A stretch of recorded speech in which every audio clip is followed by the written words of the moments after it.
अपना जो स्टैंड है थोड़ा फ्लेक्सिबल रखना चाहिए, दोनों पक्षों को मिलके बैठ के बात करें। और मैं नहीं मानता हूं कि चर्चा करने के बाद रास्ता नहीं निकल सकता, रास्ता तो निकलेगा, लेकिन अगर बहुत देर बाद निकलेगा तो उसमें नुकसान बहुत होगा लोगों को। नहीं, मैं कहता हूं चर्चा के लिए सबको ओपन माइंड रहना चाहिए, चाहे वो सरकारी पक्ष है या डॉक्टर्स का पक्ष हो, सब लोगों को ओपन माइंड से, क्योंकि डॉक्टर्स भी जनसेवा दे रहे हैं ना, और सरकार भी हेल्थ सर्विसेज देना चाहती है। तो हम सबको याद है जब ब्लास्ट हुए थे, इतने लोगों की जान गई और फिर आरोपियों को पकड़ा गया, इतने साल तक केस चला, लोअर कोर्ट ने इनको मौत की सजा सुनाई थी। तो फिर ये तो गृह मंत्रालय को या लॉ डिपार्टमेंट को आत्मचिंतन करना पड़ेगा। ये बहुत ही गंभीर इशू है। मैं समझता हूँ इसमें तो जिम्मेदार लोगों पर जांच होनी चाहिए कि ऐसा कैसे हुआ, क्योंकि अगर जो ब्लास्ट किसी ने तो किया होगा ना, और उन लोगों को मौत की सजा सुनाई गई है लोअर कोर्ट से, तो सजा कम होना एक बात होता है या उसमें असहमति होना एक बात होता है, लेकिन उनको सबूतों की वजह से रिहा कर दिया गया है। और मुझे लगा कि जो जज ने सुनाया था वो भी पीड़ित थे। गृह मंत्रालय, लॉ मिनिस्ट्री जो भी है, इसमें तो जांच करनी पड़ेगी और संबंधित लोग, अधिकारी जो भी जिम्मेदार हैं उस पर कार्रवाई करनी चाहिए। गृह मंत्रालय के तो चीफ अशोक गहलोत जी है, क्या आपको लगता है कि सुप्रीम कोर्ट में इससे लेकर वे सही तरीके से पक्ष रख पाएंगे? क्योंकि इंसाफ बहुत सारे ऐसा है, जिनकी मौतें हुई हैं जिनके घरों में, उनको भी तो मैं जवाब दे, बीच का रास्ता निकालना चाहिए, वार्ता कर कर इसको जल्द से जल्द मामले को सुलझाना चाहिए। सर, 80 कह रहे हैं कि वो बिल सही नहीं है, नो राइट। नहीं, ऐसा नहीं है। देखिए, जो कोई डिसीजन नहीं आता तब तक डॉक्टर्स को क्या करना, इसलिए मैंने कहा ना कि जो वार्ता है वो भी अपना जो स्टैंड है थोड़ा फ्लेक्सिबल रखना चाहिए, दोनों पक्षों को मिलके बैठ के बात करें। और मैं नहीं मानता हूं कि चर्चा करने के बाद रास्ता नहीं निकल सकता, रास्ता तो निकलेगा, लेकिन अगर बहुत देर बाद निकलेगा तो उसमें नुकसान बहुत होगा लोगों को। इसलिए बहुत जल्द बात होनी चाहिए। सीरियल ब्लास्ट में सेक्रेटरी के लेवल पर बात भी हुई, लेकिन बात के दौरान डॉक्टर्स केवल एक ही बात कह रहे कि पहले तो आप उसको वापस ले, उसके बाद तो चर्चा। नहीं, मैं कहता हूँ चर्चा के लिए सबको ओपन माइंड रहना चाहिए, चाहे वो सरकारी पक्ष है या डॉक्टर्स का पक्ष हो, सब लोगों को ओपन माइंड से, क्योंकि डॉक्टर्स भी जनसेवा दे रहे हैं ना, और सरकार भी हेल्थ सर्विसेज देना चाहती है। तो अगर ऑब्जेक्टिव एक है, वहाँ तक पहुँचने के रास्ते अलग हो सकते हैं, तो बैठ के समन्वय के साथ इन चीज़ों को निपटाया जा सकता है। किसी को भी, किसी पक्ष को भी अपना अड़ियल रवैया नहीं रखना चाहिए। और मैं समझता हूँ इसमें जिम्मेदारी हम सब लोगों की बनती है, क्योंकि हम रूलिंग पार्टी हैं। हम लोगों को आगे बढ़कर इस मामले को सुलझाना चाहिए, क्योंकि ये हालात बद से बदतर होते चले जा रहे हैं। मैं तो अपील करूंगा सभी लोगों से, खासकर जो मेडिकल प्रोफेशन से जुड़े हुए हैं, डॉक्टर्स हैं, नर्सेज हैं, टेक्निकल जो लोग हैं, वो सब मिलकर बात करें और इसका रास्ता निकल सकता है, मैं ऐसा मानता हूँ। सर, जिस सीरियल ब्लास्ट में 80 लोग मरे थे, 80 लोग मरे थे, उनके आरोपियों को इस आधार पर बरी कर दिया कि राजस्थान पुलिस एटीएस ने सही जांच नहीं की। ये एक बहुत बड़ा गंभीर इशू है।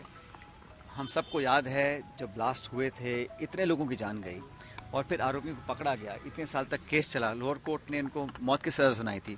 तो फिर ये तो गृह मंत्रालय को या लॉ डिपार्टमेंट को आत्मचिंतन करना पड़ेगा कि इतनी मौत की सजा सुनाने के बाद भी अगर हाई कोर्ट में, जैसा कि मैंने अखबार में पढ़ा है, जो ऑर्डर आया है उसमें कहा है कि इन्वेस्टिगेशन शायद ढंग से नहीं हो पाई थी, या एविडेंस पूरी तरह कोलैबोरेट नहीं कर पाए थे, या कहीं कमियां रह गई थी। ये बहुत ही गंभीर इशू है। मैं समझता हूँ इसमें तो जिम्मेदार लोगों पर जांच होनी चाहिए कि ऐसा कैसे हुआ, क्योंकि अगर जो ब्लास्ट किसी ने तो किया होगा ना, और उन लोगों को मौत की सजा सुनाई गई है लोअर कोर्ट से, तो सजा कम होना एक बात होता है या उसमें असहमति होना एक बात होता है, लेकिन उनको सबूतों की वजह से रिहा कर दिया गया है। और मुझे लगा कि जो जज ने सुनाया था वो भी पीड़ित थे।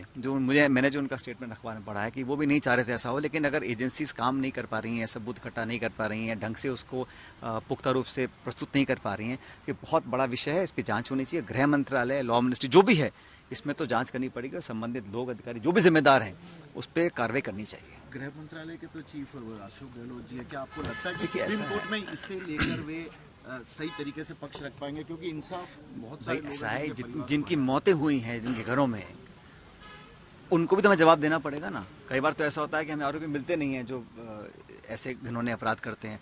जब मिल जाते हैं, लोअर कोर्ट से सजा हो जाती है, तो हमारी जिम्मेदारी बनती है कि इसको लॉजिकल कंक्लूजन तक लेकर जाएं। मुझे लगता है तुरंत प्रभाव से सरकार को उसमें अपील दायर करनी चाहिए और दोबारा से नए सिरे से इन्वेस्टिगेट करके जो डॉक्यूमेंट्स हैं, सबूत हैं, एविडेंस है, उस सबको इकट्ठा कर न्याय मिले लोगों को। अगर न्यायपालिका से हम न्याय नहीं दिला पा रहे हैं तो कहीं ना कहीं तो कमी होती है, तो उस कमी को पूरा करना पड़ेगा और कौन इसके लिए जिम्मेदार हैं इसकी भी जांच होनी चाहिए। सर, राहुल गांधी के लिए प्रभारी को अपील करनी पड़ रही है कि आप कार्यकर्ता सड़कों भीड़ नहीं आ रही। देखिए, जो हम सब जान रहे हैं, पहली बात तो जो सूरत में जिन्होंने ये डेफेमेशन केस किया वो कोई पिछड़ा वर्ग के कोई जनप्रतिनिधि नहीं है या वो पिछड़े वर्ग के संगठन के कोई प्रतिनिधि नहीं है, वो भाजपा के एक विधायक हैं। उन्होंने जाके डिफेमेशन केस किया, हाई कोर्ट से स्टे था, उन्होंने जानबूझ के स्टे का अपना वापस लिया, फिर जज बदले और फिर सजा सुनाई गई। और मुझे जो मैंने जानकारी प्राप्त की है कि आज तक शायद कभी डेफमेशन केस में क्रिमिनल केस बनाकर 2 साल की सजा कभी किसी को सुनाई नहीं गई है। तो 2 साल का मतलब जानबूझ के कहीं ना कहीं ये कदम उठाया गया ताकि राहुल जी को डिस्क्वालीफाई करने की प्रक्रिया चालू कर सके।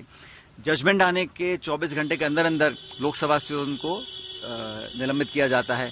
इलेक्शन कमीशन से चर्चा नहीं गई, राष्ट्रपति से चर्चा नहीं करी गई। तो कहीं ना कहीं जो मंशा दिख रही है इतनी फुर्ती से काम करने का, उसमें पॉलिटिकल एजेंडा मुझे दिखता है। और कोर्ट ने 30 दिन का समय दिया था। इलेक्शन कमीशन कह रहा है कल कि वायनाड में हम चुनाव नहीं कराएंगे क्योंकि 30 दिन का अपील का समय दिया गया है।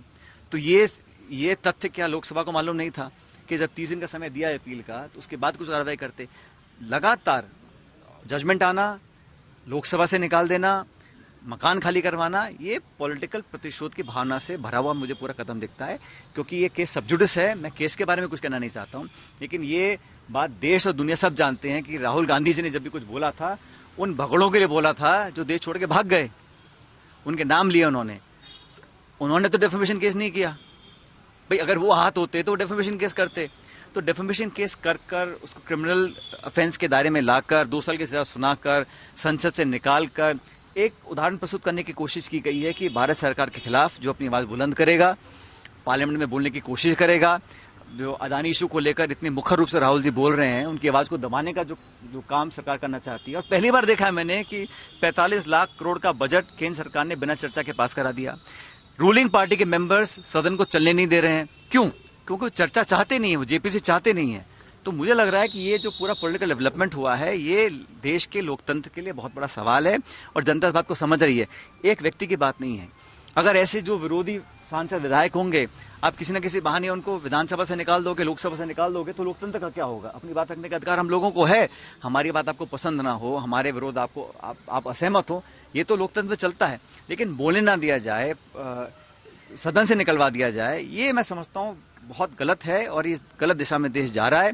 इसलिए कांग्रेस पार्टी अगले 2-3 हफ्ते तक, 4 हफ्तों तक सड़कों पर जाएंगे, हम लोग चर्चा करेंगे, लोगों को जागरूक करेंगे। और पहली बार आपने देखा होगा जो दल विपक्ष के दल थे, जो कभी एक मंच पर नहीं आते थे, चाहे वो आम आदमी पार्टी है, चाहे वो तृणमूल कांग्रेस है, चाहे वो उद्धव ठाकरे का पार्टी है, सब कम्युनिस्ट, वो सब एक मंच पर आए हैं और सरकार के और जो पूरा राहुल जी के साथ हुआ उसके विरोध में खड़े हुए हैं। तो ये भविष्य की राजनीति का भी एक परिचय है कि आने वाले समय में सब इकट्ठे मिलकर इसके खिलाफ संघर्ष करेंगे। विधानसभा चुनाव 6-7 महीने बाद में है और आपकी भूमिका का भी आपके जो वर्कर हैं, जो आपके समर्थक हैं, वो इंतजार कर रहे हैं। किस तरह से आगे की भूमिका तय होगी, क्या मानते हैं आप? ये सब चर्चाएं हो रही हैं, काम हम लोग कर रहे हैं। मुझे जो प्रदेश के बारे में, पार्टी के बारे में, सरकार के बारे में जो मुझे सुझाव देने थे, मैंने कांग्रेस की जो सेंट्रल लीडरशिप है उसको अच्छी तरह बताया है, समझाया है, उनको उन्होंने स्वीकार भी किया है, कुछ कदम उठाए भी हैं। अब अंत में क्या निर्णय लेना है पार्टी लीडरशिप को, ये उन पर डिपेंड करता है। लेकिन हम लोग चाहते हैं कि ये जो 30 साल से लगातार बीजेपी कांग्रेस हो रहा है यहाँ पे, इसको समाप्त किया जाए। कांग्रेस पार्टी सरकार रिपीट हो सकती है। कुछ सुझाव मैंने दिए हैं, उस पर कितना अमल वो करेंगे, कब करेंगे, इसका जवाब पार्टी लीडरशिप दे सकती है दिल्ली में। देरी नहीं हो रही सर। 25 तारीख की घटना को लेकर लगातार जिक्र भी किया जा रहा है कि कार्रवाई नहीं हुई, किन लोगों ने बुलाई थी, कई एमएलए ने भी कहा है। जो कुछ भी हुआ सब पब्लिक डोमेन में है, सबके सामने है, कुछ छुपके हुआ नहीं है। जो कार्रवाई करनी थी एआईसीसी ने वो भी करी है। उसके बाद उसका परिणाम क्या हुआ या नहीं हुआ